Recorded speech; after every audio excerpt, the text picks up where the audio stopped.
That one word, no, is the absolute definition of what it means to be a professional in this field. But what happens when all that theory smacks right into the high-pressure reality of the real world?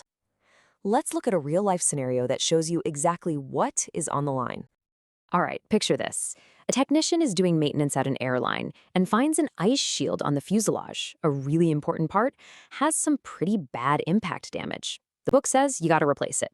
Simple as that.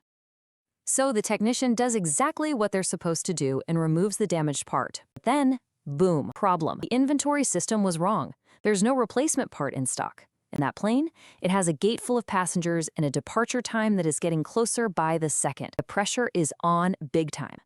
An inspector from the company comes over, sees the situation, and gives a simple order. Reinstall the old one. Just like that. And now, the technician is in a truly impossible position.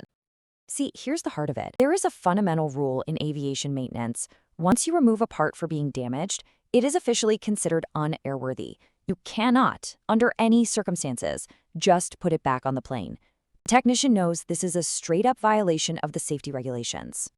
So what happened in that moment? The technician chose the rules over the order. They refused, flat out. That one word, no, is the absolute definition of what it means to be a professional in this field. But here's the part of the story that's going to give you chills. The inspector found somebody else who was willing to bend the rules. The illegal fix was done, and that plane pushed back from the gate on time, completely unairworthy, with everyone on board having no idea. A story like that just forces you to ask the real question, right? When the schedule, the company, maybe even your boss, are all pushing you to cut a corner, what's the ultimate code a mechanic has to live by? Well, it all comes down to this. This isn't from a federal regulation. It's from the Professional Aviation Maintenance Association's Code of Ethics. It's more like a personal oath.